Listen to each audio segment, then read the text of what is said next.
Hello and welcome students, मैं हूं doctor Swati Sharma. आज का हमारा टॉपिक है थायोकॉल या पॉलीसल्फाइड रबर। इसको आज हम स्टडी करने वाले हैं। इससे प्रीवियस लेक्चर में मैं नेचुरल रबर्स को एक्सप्लेन कर चुकी हूँ, जिसमें हमने पढ़ा था कि आइसोप्रीन का जब पॉलीमराइजेशन होता है तो वो पॉली आइसोप्रीन बनाता है। एंड इसके बाद हमने सिंथेटिक रबर्स भी स्टडी किए थे, ब्यूनाइस, ब्यूनाइन, नियोप्रीन।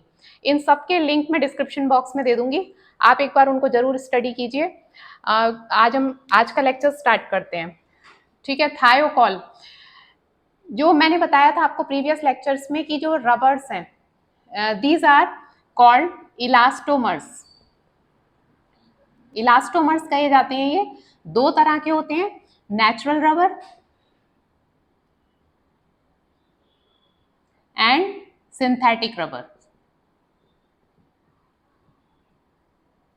इलास्टोमर्स क्यों कहते हैं इन्हें? क्योंकि जब भी हम इनको स्ट्रेच करते हैं तो ये अपनी ओरिजिनल लेंथ से 2 या 3 गुना तक ज्यादा इनकी लेंथ बढ़ जाती है। और वो किस लिए होता है?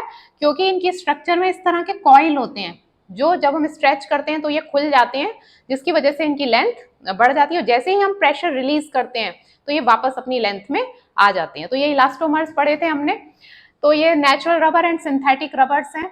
नेचुरल रबर हमने पॉली आइसोप्रीन को स्टडी किया था एंड सिंथेटिक रबर में हमने ब्यूनाइस, ब्यूनाइन एंड नियोप्रीन को पढ़ा था। यहां लिख देती हूँ पॉली आइसोप्रीन। एंड इसमें हमने पढ़े थे Buna S, Buna N and neoprene.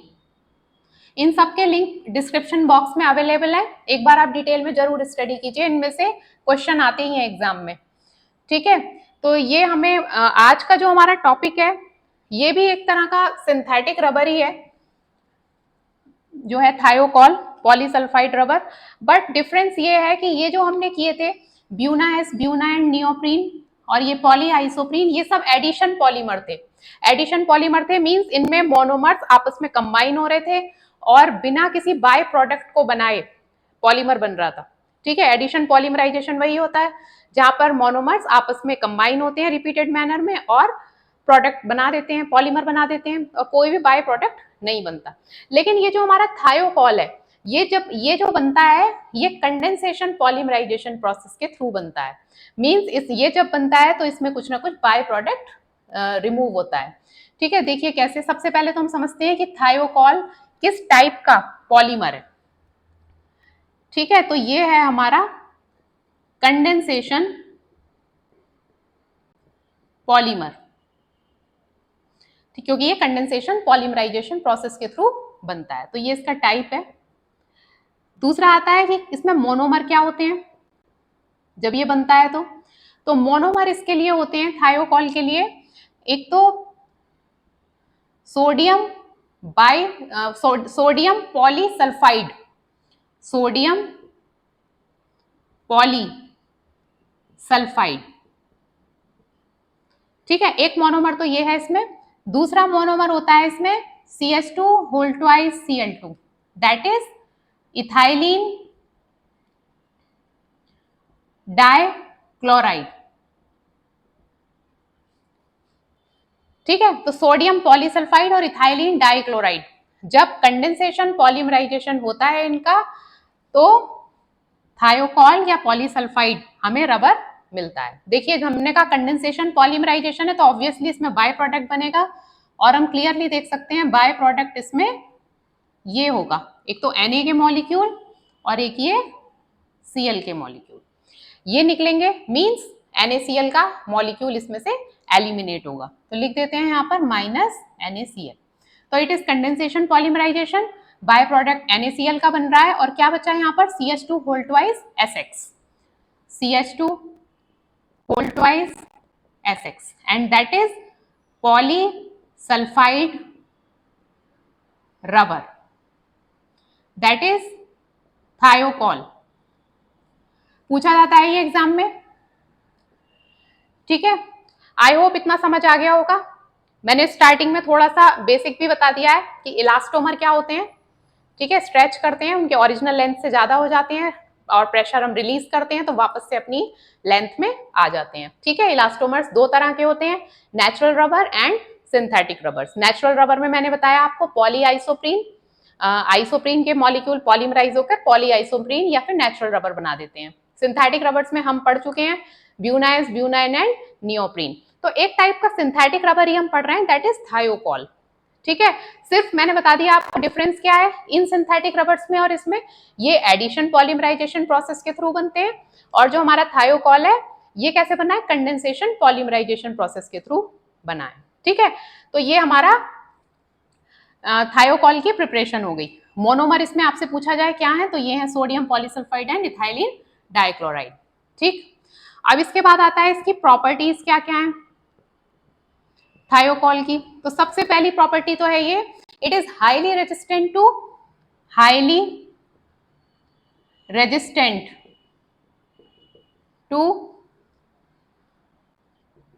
Oil and gasoline, highly resistant to oil and gasoline.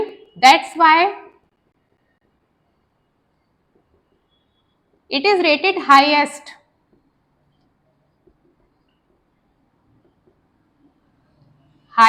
quality rubber.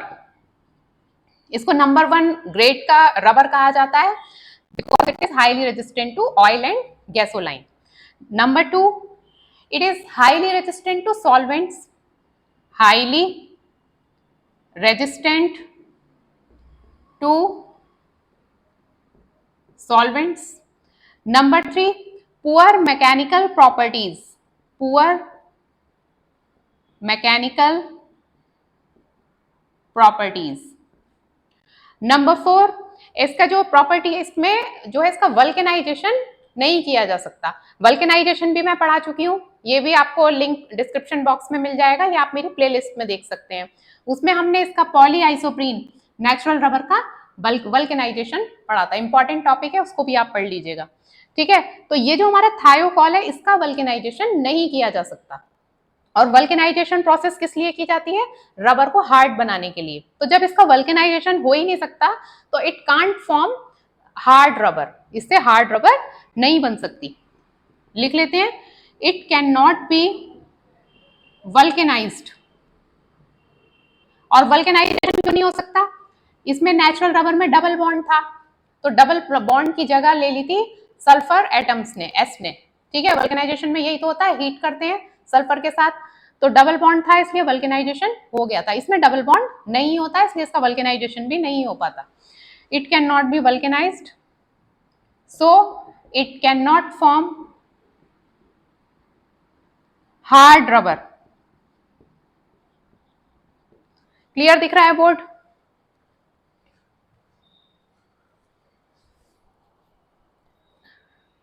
Okay, ठीक है, ये इसकी प्रॉपर्टीज हो गई। इसके बाद आता है इसकी एप्लीकेशंस।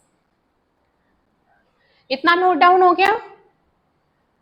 ओके, इसकी एप्लीकेशंस हैं, एक तो ऑयल एंड गैसोलाइन के मैन्युफैक्चरिंग में applications,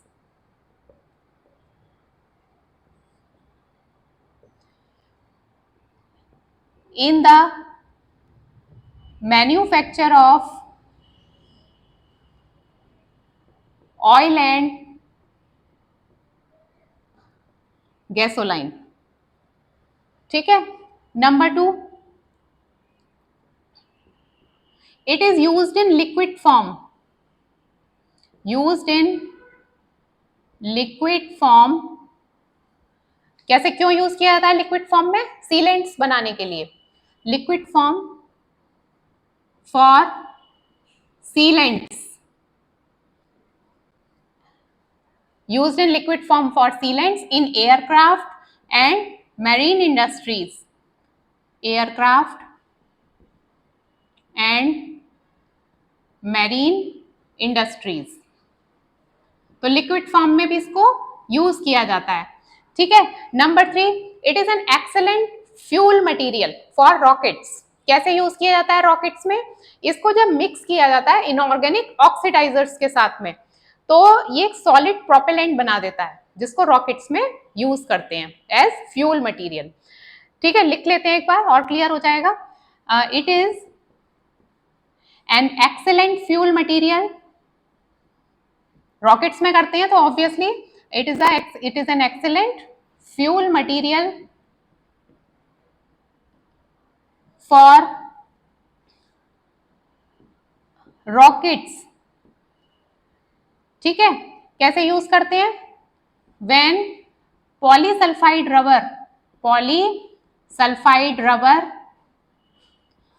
is mixed with inorganic oxidizers,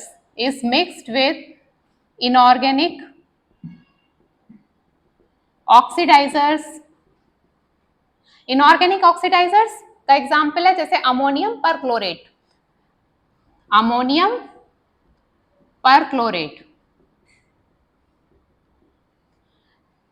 When polysulfide rubber is mixed with inorganic oxidizers, it form solid propellants which is used in rockets.